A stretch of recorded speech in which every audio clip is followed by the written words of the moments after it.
All right, so this is lesson 6.5, I think. Writing two-step equations from word problems. So example 1 is 331 students went on a field trip, 6 buses were filled, and 7 students traveled in cars. How many students were in each bus? So the question should also say write and solve an equation. So you need to define a variable. And to do that, you have to figure out what the question is asking.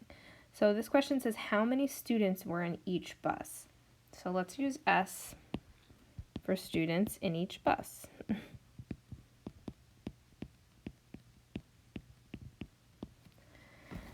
So what will the equation equal? Typically it's the largest number, but not always. It's basically you're looking for anything is talking about like a total number or the total cost. In this case, it's talking about the number of students who went on a field trip. They give you the total amount. So the equation is going to equal 331. So from there, and I just suggest looking for that first because it's usually the easiest number to spot. From there, determine which number is being multiplied by the variable. So look for keywords like each and every, or just look at what you made your variable equal to. We made our variable equal to S, students in each bus. And we have 6 buses were filled and 7 students traveled in cars. So since you're looking for the number of students in each bus, you're going to multiply S by the 6 buses.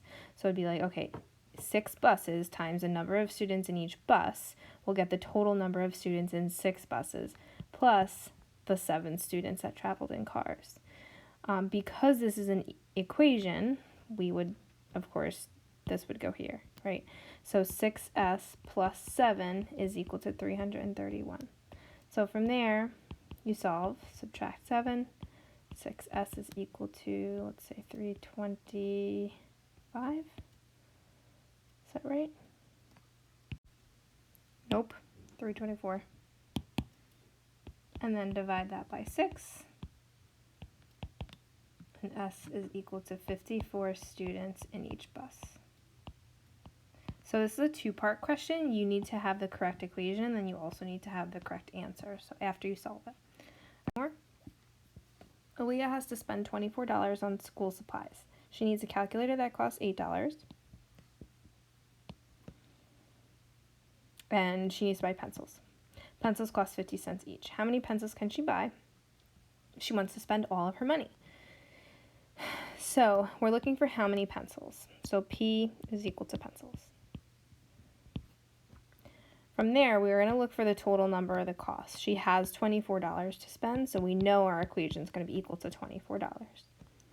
From there, looking for what number you're multiplying by the variable. The variable is P for pencils, and pencils cost 50 cents each. So 50 cents times P, and then plus the additional amount of the calculator of 8, and that is going to be equal to 24. So 50 cents P plus 8 is equal to 24.